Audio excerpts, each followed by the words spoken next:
When her husband, father to her 13-year-old daughter, died suddenly, Val, a hospital cleaner, found herself in financial difficulties. Malcolm died 2007.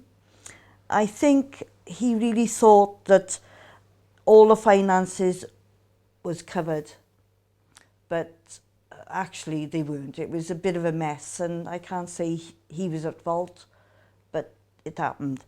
18 months ago, Auntie Val was in a really dark place. She hadn't moved past her husband passing away 5 years previous. She was absolutely crippled with fear and anxiety. She was in a place where the banks was close to taking a house off her, and she didn't know where to turn. When the bank threatened to repossess her home, she contacted the Advocacy Project. I phoned Age Cymru, who put me through to Sandy, who was an advocate for the finances of a safeguard project. And then she helped then with all my concerns. It was difficult initially because Auntie Val didn't want to make decisions for herself. She wanted someone to come in and to do it for her because she couldn't think clearly. And Sandy was really good because she said from the very beginning what her role was, that she wasn't there to make decisions, she was just there to support and to empower my aunt to make those decisions for herself. I met Sandy.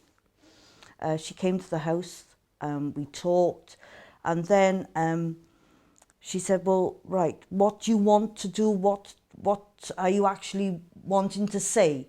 I explained that the mortgage was due. I didn't know who to turn to and what I was. She said, well, right, we'll go to the bank first and we'll see what they got to say. After I met Sandy, I felt like, well, she's going to listen to what I want and probably speak on my behalf. Sandy, myself, my niece, we went to the bank to find out whether they would give us another extension. Well, a year perhaps, another one. And then Sandy said, well, if they do, we can then sort out your finances to cover what you've got to pay back. But of course, they weren't willing. Sandy then, we went a week later, she came back to the house and she said, well, now, she said, have you thought of what you want to do? And I said, well, talking to my niece, the right thing is to sell the property. I know that. But now, what do I do then to start the process in motion? And she said, well, right, we'll get in contact with an estate agent and they'll value the property for you. And then it's up to you then to say, well, yes, I want to sell, or, you know, let the bank have it and then go into council.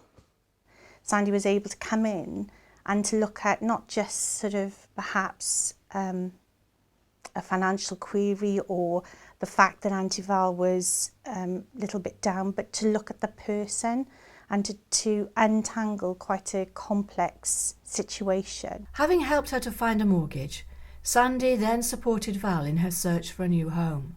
We still kept thinking, well, right, I'll have a mortgage. So Sandy went on the iPad and looked through different banks, building societies, different things, and she wrote down quite a few of what the lending rate was over how many years.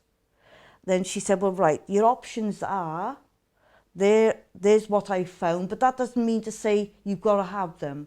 I've just found them for you to think, well, there is a mortgage out there that I could have. I picked Coventry, and I can have it over 8 years.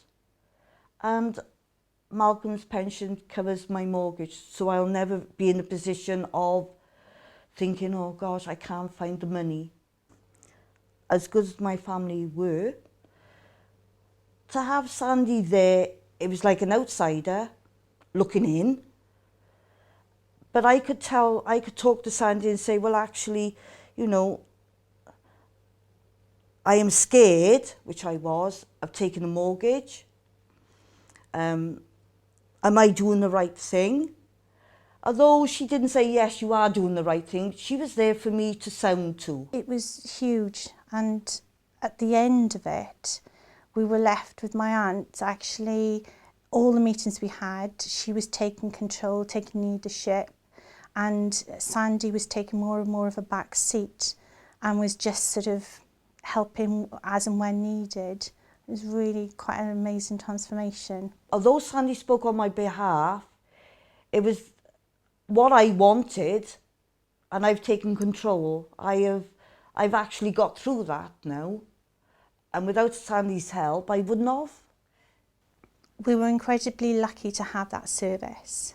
The meetings were really structured, incredibly professional, but Sandy was warm and approachable, and Auntie Val had a really good rapport with her, and trust was developed. And through that relationship, Auntie Val's just transformed her life. What more could you ask for?